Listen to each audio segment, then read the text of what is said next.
माझं नाव रोहित बाळकृष्ण गवळी. मी हा व्यवसाय गेली 12-13 वर्ष झालं माझ्या एज्युकेशन नंतर बघतोय. त्याच्या आधी माझे वडील बाळकृष्ण शामराव गवळी हे हा व्यवसाय करतोय. साधारण 40 ते 45 वर्ष आमचा व्यवसाय चालू आहे. Third generation. याच्या आधी आमचे वडिलांच्या आधी आजोबा घरातून काम करायचे. घरात बसून ते स्वतः चप्पल तयार करायचे. माझं नाव पंडित परशुराम बामणे. गेले 15 वर्ष झाले मी वयाच्या 15 वर्षापासून मी काम चप्पलचं करतो. आता वय माझं चप्पल ते वडिलांचं बघून मी हाताखाली त्यांचं बघून शिकलो. संदीप शिवाजी सातपुते.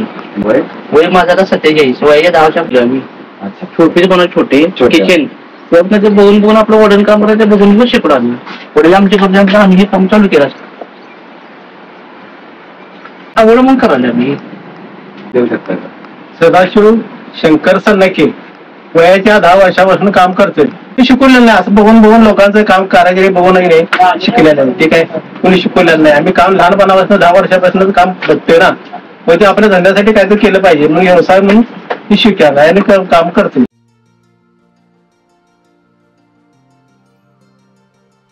ही गेले 700 ते 800 वर्ष हा कोल्हापुरी चप्पलचा व्यवसाय आहे.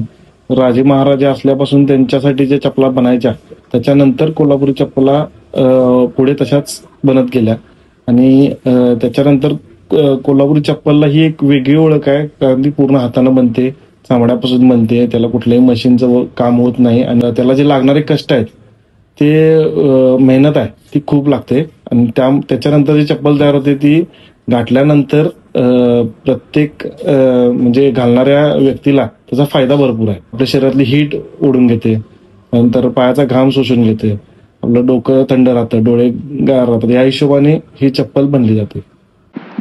मेहरवान चप्पल आहे. ही आता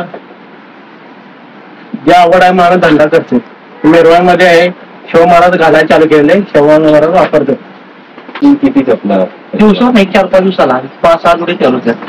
मला तर चप्पल ते चांगलेच आहे. मेन म्हणजे डोळ्याला त्याला त्रास होत नाही. मेन म्हणजे चष्म्याला तुम्हाला म्हणजे तुमची हिट सगळी आहे चप्पल मध्ये ओढून येते. त्यामुळं काय ते चप्पल कायम चालणार. कोल्हापुरी चप्पल ते कोल्हापुरी चप्पल 90% ते कोल्हापुरी चप्पल सगळ्या बाहेर.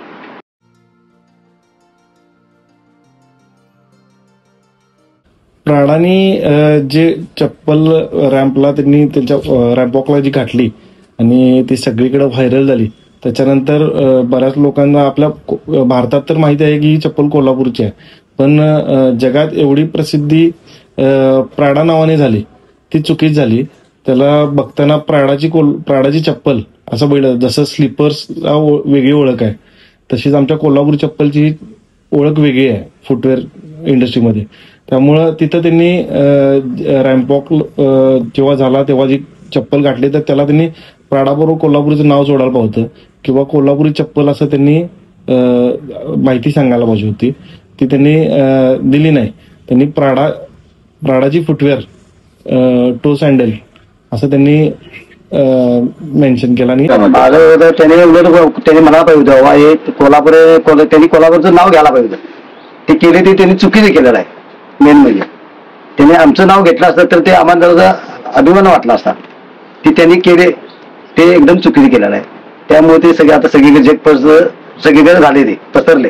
त्यांच्यामुळे सगळे पसरले. आताच लोक जागी झाले. ते त्यांनी करावं नसा पाहिजे.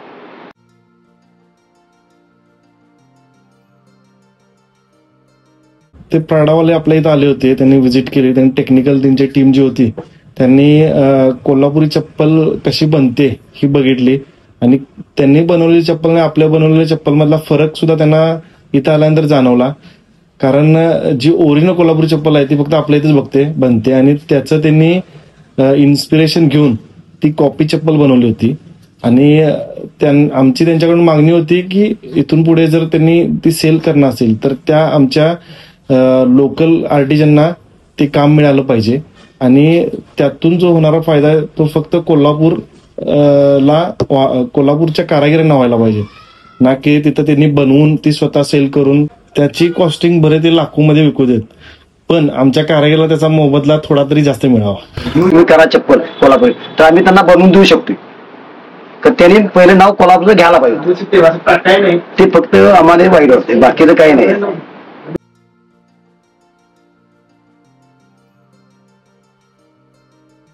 ही कोल्हापुरी चप्पलकडे ओळख नाही, कारण त्यात कष्ट भरपूर आहेत, काम भरपूर आहे, श्रम भरपूर आहे आणि जसा पाहिजे तसा मोबदला मिळत नाही. आणि जे कोल्हापुरी चप्पल तयार करणारे असतात त्यांना म्हणावं तसं त्यांच्याकडे बघितलं जात नाही. एका आर्टिजनला दुसऱ्या बघितलं जातं, एक पेंटर असेल तर त्याला एक चांगला दर्जा दिला जातो, तसा या कोल्हापुरी चप्पल बनवण्याला मिळत नाही. तर ते मिळालं पाहिजे. आणि पुढची पिढी येणारी आहे तसं मिळत नसल्यामुळं ती यात येत नाही. ती त्याच्या बदली मोबाईल दुकानात किंवा कपड्याच्या दुकानात सेल्समन म्हणून जॉबला जाते. तुम्ही करताय ते 5 मिनिटं 56 वर्षाला तुम्ही करायला अजून करताय तुम्ही, अजून मी काम करतो. पुढं काय म्हणताय, तुम्ही 15-40 वर्ष काम करताय की 40 वर्षात तुम्ही काय केलाय? माझी पिढी करणार नाही, माझी मुली वगैरे चप्पल करणार आहे दादा. ते म्हणा कोणतीकडे काम करणार नाही, शाळेला जाते ती, कॉलेजला पोरगा आमचा आता त्याच्यावर दुर्लक्ष घेत नाहीत ती.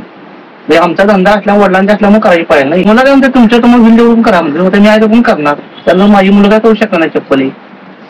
आम्ही सांगतोय करा म्हणते, ते आता आवडत ती मोबाईल हे झाल्यात, ते म्हणतात आम्हाला शिकवू नका, असं सांगू नका काम, तुमचं तुम्ही काय असेल ते करा, आमचं आम्ही काय असेल ते करतो.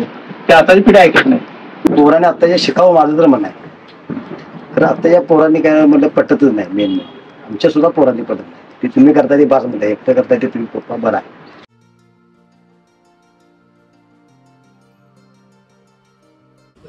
हँडमेड ज्या वस्तू असतात त्याला मागणी पहिल्यापासून आहे, आता सुद्धा आहे आणि पुढे पण राहील. कारण स्निकर सुद्धा आता जरी मशीनवरती बंद असले तर पहिल्यांदा जेव्हा रिडेव्हलपमेंट झाली असेल तेव्हा ते हातावरतीच झाले असेल. त्यामुळं कोल्हापुरी चप्पल जी हाताने बनते त्याला महत्व इथून पुढे सुद्धा राहणार. एक वेळ ते बनायची कमी होईल पण मागणी कमी होणार नाही त्याची. ती तशी बनवायचा प्रयत्न बऱ्याच लोकांनी केलाय मशिनरीवरती वगैरे, आणि पण ती जे आमच्या कारागिरांच्या हातात जादू आहे ती त्या मशीनमध्ये येऊ शकत नाही. पण ती 300-400 रुपये 500 रुपये असा घेणारा वर्ग असला, तसाच आमच्याकडं 10,000ची चप्पल घेणारा सुद्धा वर्ग आहे. त्यामुळं जी 300-400ची लोअर क्वालिटी असते फक्त एका दिवसापुरती वापरणारी, ती शक्यतो आमच्या इथे बनत नाही. ती कोल्हापुरी चप्पलच्या नावानं बाहेर बनली जाते आणि ती विकली जाते. आमच्याकडे 1,800 पासून स्टार्ट होती चप्पल ती, आणि ती मध्यम वर्ग आणि बाकी लोक सुद्धा वापरतात, उच्च वर्ग सुद्धा वापरतो. तुम्ही हाताची कला आहे ती हाताचीच कला, जे तयार हाताने बनवते त्यालाच मार्केट आहे. रेडीमेड पेक्षा त्याला देणार. आता कसं कटिंगची मिशन बी आल्यात, कोणाला पडते कोणाला नाही पडत. ते सिफ्टी हाताचं काय केलेलं असते चप्पल ते मजबूत असते.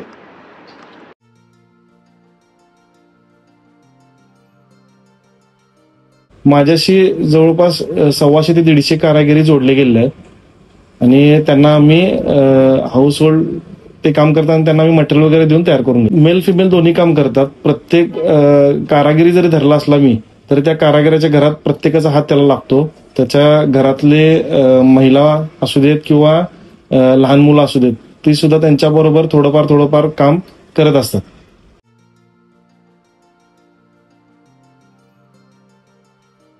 मी स्वतः ऍडव्हर्टाईज करतो. आमचे फॉलोअर 50,000पेक्षा जास्त आहेत आणि त्या माध्यमातून कस्टमर भरपूर आमच्याकडे आहेत. आता प्रत्येक ठिकाणी लग्न सराई असू दे किंवा कोणतं ओकेशन असेल दिवाळीचा, तर तिथं आपली कोल्हापूर चप्पल मी था घालतो. कारण पुढचा पैजामा घातला की त्याच्याखाली कोल्हापूर चप्पल असल्याशिवाय पर्याय नाही. पण हे कंटिन्यू त्यांनी वापरावं त्यासाठी आम्हाला बरेच चेंजेस त्याचे वगैरे त्यामुळे आता चालू पण केले.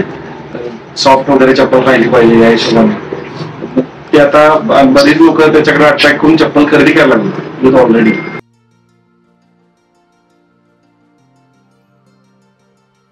आता नवीन पिढी म्हणली तर बाबा ते आपलं चप्पल मोहरं परत घेऊन जायला तर परत ते आपण घेऊन जाऊ शकतो. म्हणलीच तर ती पोरं म्हणली बाबा आपण पप्पा लग्न आता झाले त्याला मार्केट आले तर आम्ही त्यांना मोहरं घेऊन जाऊ शकतो. पण मग काय शेवटी काय मग व्यवसाय शिकायचा असेल तर त्यांनी जवळ यावं, त्यांचं वेलकम आहे. पण तो व्यवसाय करताना तेवढ्या जिद्दीनं आणि तेवढं त्या व्यवसायाला जर ते वेळ देऊ शकत असतील तरच त्यांनी यावं. कारण एका दिवसात एका दिवसात हा व्यवसाय करण्यासारखा नाहीये. कारण हा कपड्या दुकानदारासारखा नाही आहे की कपडे आणले आणि सेल केले. त्याच्यासाठी साईज, मेजरमेंट सगळ्या गोष्टींचा विचार करावा लागतो. तेवढे डिझाईन्स, व्हेरायटी आपल्याला ठेवावं लागतात. त्या चप्पल मधलं नॉलेज लागतं. कुठं आज चप्पल विकली आणि 2 दिवसांना अंगठा जर कुठला कस्टमर आला तर त्याला लावून देता आला पाहिजे. त्यामुळे ह्या चप्पलचा व्यवसाय करताना कमीत कमी 1 वर्ष पहिला तर द्यायला पाहिजे. माझं तर म्हणणं नवीन पिढीसाठी करावं. आता म्हणजे आता जागी झाले, आता लोक जागी झालेत, त्यांनी करावं माझी तर इच्छा आहे. आता या नवीन पिढीनंतर त्यांनी लक्ष घालून यात त्यांनी त्याला चप्पल कोल्हापूरला मार्केट आलेलं आहे ज्यादा. ती संधी सोडून पोरांनी ते मुलं करत नाहीत, आताची मुलं करत नाहीत. शाळा वगैरे शिकतात, पण ही चप्पल तुम्हीच करतात, तुम्हीच करा म्हणून सांगतात. शेवटी कोल्हापूर चप्पल शेवटी मार्केट आहे म्हणजे कोल्हापूर शेवटी त्यांनी बी विचार करावा पोरांना. व आमच्या पप्पाने 40 वर्ष काम केलेलं आहे. आपण या नवीन पिढीनं लक्ष घालावं. घातलं तर परत तेच चालू शकणार. अगोदर म्हणणार मग आम्ही शिकू शकतो. तुम्ही शिकला तर मग चांगलं राहते. परत फायदा होणार ना. परत कोल्हापुरी चप्पलचा परत नाव मोठं होणार ना. परत त्याविषयी जायलाच पाहिजे. मोहर माणसं म्हणजे असं माझं म्हणणं आहे. परत ती मोहर चालावी, परंपरा कायम चालावी.